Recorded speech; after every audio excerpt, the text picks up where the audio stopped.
नमस्कार साथियों। आज हम पढ़ने वाले हैं एसएससी सीजीएल 2023 की जो पीवाई क्यूज है मैथ के। हम टॉपिक वाइज पीवाई क्यूज कर रहे हैं, जिनमें आज हमारा चल रहा है टॉपिक ज्योमेट्री। और ज्योमेट्री में हम उन क्वेश्चंस को करेंगे जो परिभाषा पे आधारित है। इस क्लास में ओनली परिभाषा पे आधारित क्वेश्चंस होंगे। तो क्वेश्चन नंबर 1 देखो, त्रिभुज के गुणधर्मों के बारे में कौन सा कथन बिल्कुल सही है? दो भुजाओं का योग तीसरी भुजा के बराबर हो सकता है। आगे वाला देखो, दो भुजाओं का योग तीसरी भुजा के बराबर होता है। तीसरा देखो, दो भुजाओं का योग तीसरी भुजा से अधिक होता है। दो भुजा का योग तीसरी भुजा से हमेशा अधिक होता है, ये सही है। चौथा देखो, दो भुजा का अंतर तीसरी भुजा से कम होता है, ये भी सही है। ये वाला गलत है, दो भुजा का योग तीसरी भुजा के बराबर होता है। दो भुजा का योग यदि तीसरी भुजा के बराबर होगा तो ये बिंदु यहीं पे आ जाएगा। अधिक होने के लिए क्या होना चाहिए? थोड़ा ऊपर से होके जाना चाहिए। आई बात समझ में? तो ये ऑप्शन गलत होगा, दूसरा। आगे देखो क्वेश्चन नंबर 2। निम्नलिखित में कौन सा कथन गलत है? एक वृत्त की एक जीवा, एक वृत्त बनाते हैं चलो।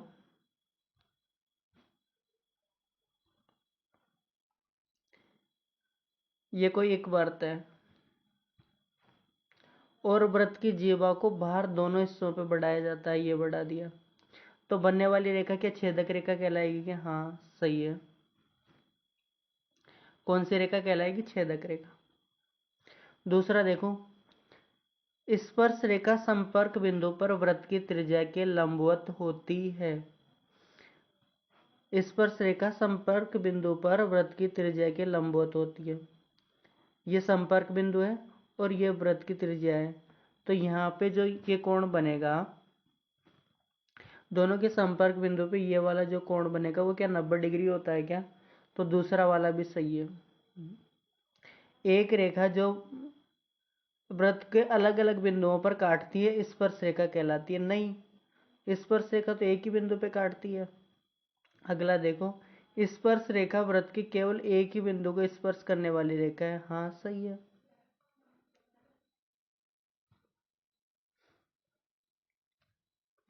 इससे पहले हमने पीवाईक्यूज कराया एसएससी सीजीएल रेशियो और प्रोपोर्शन के 2023 की क्वेश्चंस और प्रॉफिट एंड लॉस के 2023 की क्वेश्चंस। टॉपिक वाइज है। प्रॉफिट एंड लॉस के 2 वीडियो अपलोड है, आप जाके देख सकते हो 2023 के। अगला क्वेश्चन देखो, कौन सा गलत है? इसमें भी यही छांटना है। तो पहले ये बताओ, व्रत हमने बनाया था अभी, ये व्रत है और व्रत की सबसे बड़ी जीवा क्या कहलाती है? व्रत की सबसे बड़ी जीवा कहलाती है व्यास। ये तो बोल रहा है कि त्रिज्या कहलाएगी, तो त्रिज्या तो नहीं हो सकती, मतलब ये वाला गलत है। अब अगले वाले ऑप्शन देखने की जरूरत नहीं है, पर अब फिर भी देख लेते हैं। दो वृत्तों की परिधि का अनुपात उनकी त्रिज्याओं के अनुपात के बराबर होता है, ये सही है। देखो 2πr1 और 2πr2 ये दो कोई वृत्त की परिधि है, इससे ये कैंसिल हो जाएगा तो r1 अनुपात r2 ही बचेगा, तो ये वाला सही है। वृत्त की जीवा वृत्त के केंद्र पर खींचा गया लंब जीवा को समद्विभाजित करता है। क्या ये पॉइंट आपको समझ में आया क्या? ये मान लो कोई जीवा है, या दोबारा बनाते हैं जीवा ये वाली। ये क्या करता है, यहाँ पे कोई लंब, यहाँ से यहाँ पे लंब डालेंगे तो ये आधा आधा करेगा। आई बात समझ में? तो ये वाला भी सही है। इसके आगे वाला पॉइंट देखो, वृत्त के वे वृत्त जो एक दूसरे के सर्वांग सम होते हैं उनकी त्रिज्याएं समान होती है। हाँ सही है। जब वृत्ति सर्वांग सम होंगे तो त्रिज्या समान होगी, क्योंकि सर्वांग सम का मतलब होता है सभी अंग समान। अब देखो, निम्नलिखित से कौन सा कथन असत्य है? इसमें भी गलत छांटना है। परिकेंद्र उस वृत्त का केंद्र है जो वृत्त के परितः निर्मित होता है। हाँ सही है।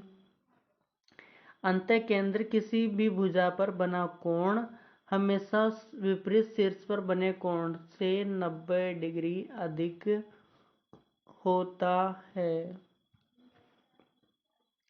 देखो,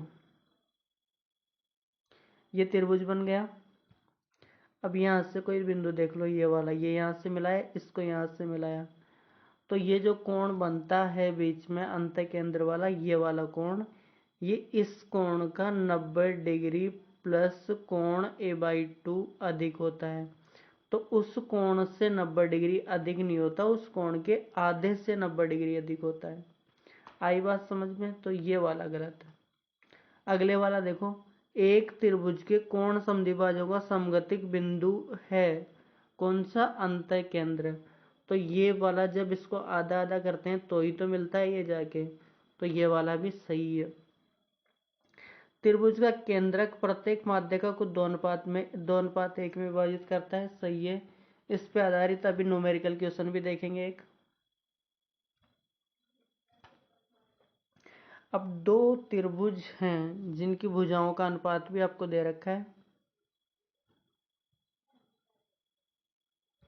चलो त्रिभुज बना लेते हैं एक। यह 4,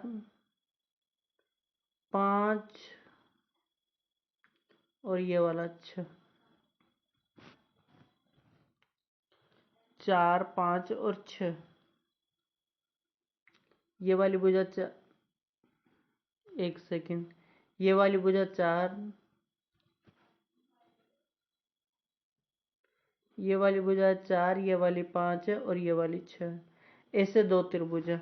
जब दो त्रिभुजों की भुजाएं बराबर होगी तो अब देखो ये क्या बोला है, इन त्रिभुजों में बड़ी भुजा के सम्मुख कोण बड़ा होता है, ये सही है। 6 के सामने वाला कोण सबसे बड़ा होगा, तो ये वाला ऑप्शन सही है। दूसरा देखो, दोनों त्रिभुजों का क्षेत्रफल अलग अलग होगा। अलग अलग क्यों होगा? जब तीनों भुजाएं समान है तो। ये गलत हुआ। दोनों त्रिभुज सर्वांग सम है, हाँ सर्वांग सम है, क्योंकि भुजाओं का लंबाई तीनों की बराबर है, तो एस एस एस नियम से सर्वांग सम हो जाएगी। चौथा कौन सा है? दोनों त्रिभुज विषमबाहु है। विषमबाहु है, एक भी भुजा नहीं मिल रही तो विषमबाहु होना ही है। अब 8वां, निम्नलिखित में कौन सा कथन असत्य है? दो त्रिभुज सर्वांग सम होते हैं यदि आमाप व आकार समान हो या नहीं भी हो। देखो शेप और साइज, क्या सर्वांग सम त्रिभुजों की शेप और साइज बराबर होती है क्या? आप बोलोगे होती है। इसमें तो बोल रहा है कि समान हो या नहीं भी हो तो भी सर्वांग सम होंगे, नहीं ये तो पॉसिबल ही नहीं है। आगे वाला देखो, एस एस और एस एस एस दोनों त्रिभुजों की सर्वांग समता की शर्त है, हाँ सही है। अगला वाला देखो, यदि एक त्रिभुज के दो कोण और उसकी सम्मिलित भुजा दूसरे त्रिभुज के दो कोण और उसकी सम्मिलित भुजा के बराबर हो तो क्या होता है? सर्वांग सम। ठीक है, दो त्रिभुज सर्वांग सम है ये तो उन्हें एक दूसरे के ऊपर अध्यारोपित किया जाता है, सही है। 9वां क्वेश्चन देखो, एक वृत्त की सबसे बड़ी जीवा, वृत्त की सबसे बड़ी जीवा, तो एक वृत्त बनाते हैं पहले। ये वृत्त है, उसी वृत्त के एक बिंदु पर अंतरित कोण क्या होता है? अब बताओ, ये इसकी जीवा हो गई। सबसे बड़ी जीवा तो व्यास होती है, और व्यास परिधि पर कौन कितने डिग्री का कोण बनाता है? तो आप बोलोगे 90 डिग्री का, तो ऑप्शन हो जाएगा चौथा। ऑप्शन हो जाएगा कौन सा? चौथा, 90 डिग्री का, क्योंकि परिधि पर जीवा द्वारा बनने वाले कोणों का योग कितना हो, तो कोण कितने डिग्री का होता है? आप बोलोगे 90 डिग्री का।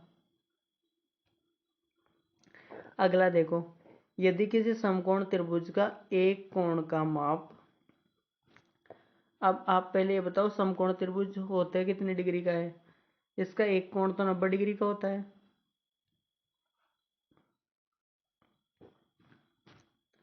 एक कोण होता है 90 डिग्री का। अब देखना, मान लो कि ये कोण 90 डिग्री का है, ये बोल रहा है छोटे कोण का माप 30 डिग्री अधिक है बड़े से, तो मतलब इसका मान थीटा है और इसका मान x प्लस 30। कितना है? Theta plus 30। दोनों का योग 90 होना चाहिए, ये 30 ज्यादा है तो ये कितना हो जाएगा? 60। तो उस छोटे कोण का माप कितना होना चाहिए? 30, क्योंकि 60 और 30 ही तो 90 होंगे। एक कोण का योग 90 हो गया तो बाकी बचे भी कि 90 डिग्री का ही। दो त्रिभुजों के कोणों का अनुपात 2:3:7 है, तो त्रिभुज के सबसे बड़े कोण का माप ज्ञात करना है। देखो त्रिभुज के तीनों कोणों का योग होता है कितना है, आप बोलोगे 180 डिग्री। इन तीनों में कोणों का योग कितना, आप बोलोगे 12 डिग्री। ये तो दे रखा है और पूछा कितने डिग्री का जा रहा है, 7 डिग्री का, मतलब सबसे बड़ा। तो इसको काट लो, कितने से कटेंगे, 15 बार कटेगा ये। 15 को 7 से गुणा करेंगे तो ये हो जाएगा 105।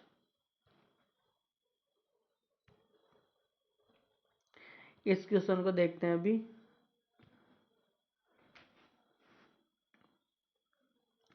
अब एक त्रिभुज देखो, वापस त्रिभुज बनाते हैं एक।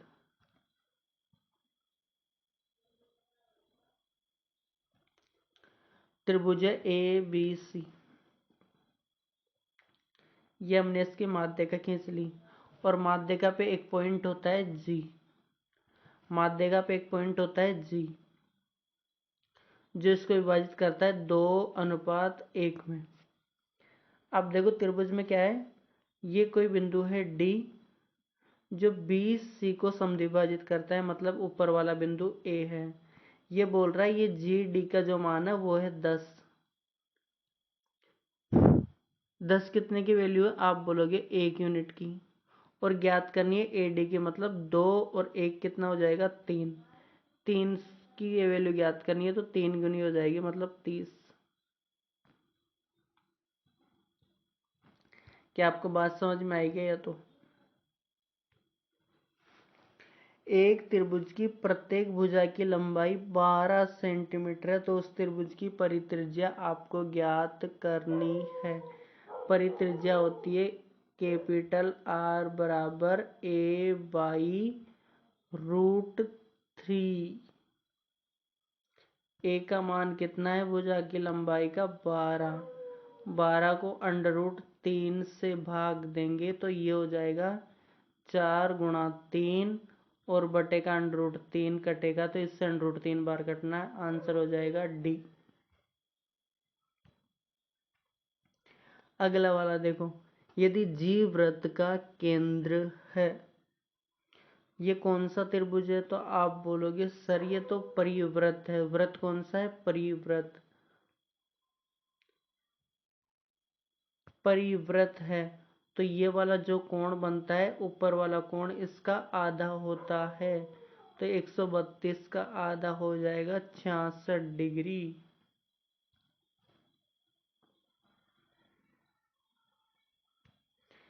एक क्वेश्चन रह गया था बीच में।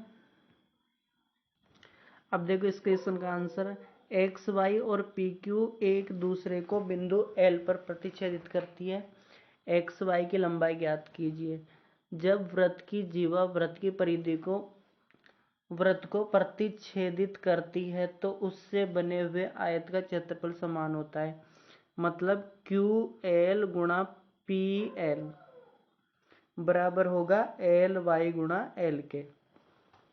मैं लिख देता हूं क्यू एल गुणा एल पी बराबर होगा किसके, एल वाई गुणा एल के। तो अब मान रखो 5, क्यू एल का मान है 5, एल पी का मान हो जाएगा 10 + 5 15, एल वाई का मान है 3 और इसका मान हो जाएगा एल के का x + 3। अब क्या करना है, ये इसको काटेगा तो ये 5 बार कट जाएगा, तो 25 बराबर x + 3। ये +3 जब इधर जाएगा तो माइनस का हो जाएगा, तो 25 में से 3 घटेंगे तो आंसर हो जाएगा 22।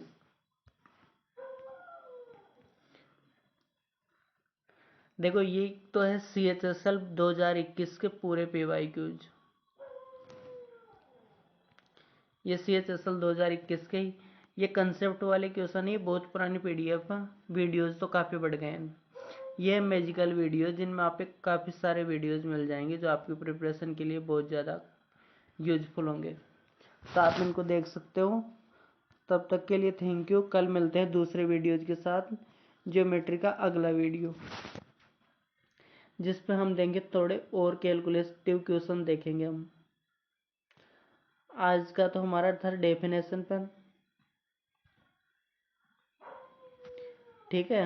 आज का वीडियो हमारा डेफिनेशन पर था, कल हम दूसरे डिफिकल्ट क्वेश्चंस देखेंगे थोड़े से। Thank you so much.